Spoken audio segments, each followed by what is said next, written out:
BNP মহাসচিব মির্জা ফখরুল ইসলাম আলমগীর বলেছেন, সারা দেশের মানুষ যখন বন্যায় বিপর্যস্ত, ঘরে ঘরে যখন হাহাকার চলছে, তখন সরকার উৎসবে মেতেছে। সিলেটের ৩০ লাখ বানভাসী মানুষের জন্য মাত্র ৬০ লাখ টাকা সরকার বরাদ্দ দিয়েছে। দেশের মানুষকে অভুক্ত রেখেই সরকার পদ্মা সেতু নিয়ে উৎসব করছে। বৃহস্পতিবার দুপুরে সিলেটের জৈন্তাপুর উপজেলার খাজার মোকাম উচ্চ বিদ্যালয় প্রাঙ্গণে বন্যার্ত মানুষের মধ্যে ত্রাণ বিতরণ শেষে আয়োজিত অনুষ্ঠানে প্রধান অতিথির বক্তব্যে তিনি এসব কথা বলেন। এ সময় মির্জা ফখরুল আরও বলেন, পদ্মা সেতুর জন্য গান বাজনা হবে, কিন্তু জনগণ না খেয়ে আছে, মারা যাচ্ছে, সেদিকে তাদের খেয়াল নেই। কারণ জনগণকে তারা তোয়াক্কা করে না। ত্রাণের জন্য মানুষ হাহাকার করছে উল্লেখ করে ফখরুল বলেন, বন্যা কবলিত মানুষের পাশে দাঁড়াতে ব্যর্থ হয়েছে সরকার। লক্ষ লক্ষ মানুষ ত্রাণের জন্য হাহাকার করলেও প্রধানমন্ত্রী গুটি কয়েক মানুষকে ত্রাণ দিয়ে দায়িত্ব শেষ করেছেন। অথচ ২০০৪ সালের বন্যায় খালেদা জিয়া মানুষের দ্বারে দ্বারে ত্রাণ পৌঁছে দিয়েছেন, কিন্তু প্রধানমন্ত্রী শেখ হাসিনা হেলিকপ্টারে করে ঘুরে গেছেন বন্যা কবলিত এলাকা। বিএনপি মহাসচিব বলেন, আওয়ামী লীগ দুর্নীতির জন্য বড় বড় প্রজেক্ট করে লুটেপুটে খাওয়ার জন্য, কিন্তু জনগণের জন্য প্রজেক্ট করে না।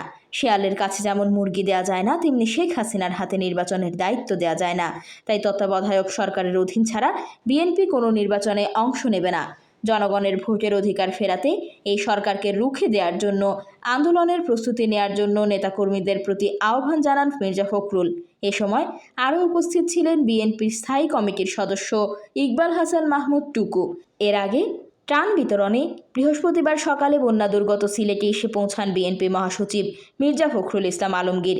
পরে তিনি হজরত শাহজালাল রহমাতুল্লাহি ও শাহপরান রহমাতুল্লাহি এর মাজার জিয়ারত করেন।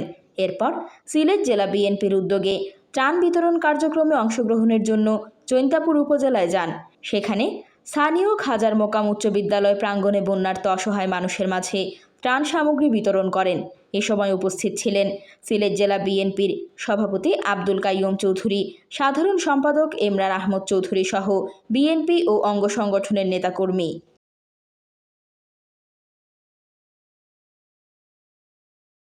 যে আমরা একদিকে এই বন্যার সঙ্গে লড়াই করছি, বন্যার সঙ্গে লড়াই করব, লড়াই করে বন্যাকে জয় করব এবং আমরা এখানে বেঁচে থাকার চেষ্টা করব।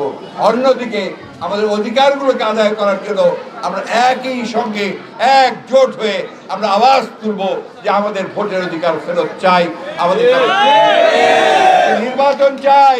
সেই নির্বাচন হাসিনার অধীনে না। আমরা শেয়ালের কাছে কখনো মুরগি দেওয়া যায়? দেওয়া যায় নাকি? খেয়ে ফেলবে মুরগি, তাই না? হাসিনার কাছেও ভোটের যে দায়িত্বটা দেওয়া যাবে না। এই জন্য নিরপেক্ষ একটা সরকার লাগবে। সেই নিরপেক্ষ সরকারের অধীনে ভোট হবে, নিরপেক্ষ নির্বাচন কমিশনের অধীনে। সেইখানে ইনশাল্লাহ আমরা সবাই ভোট দিতে পারবো।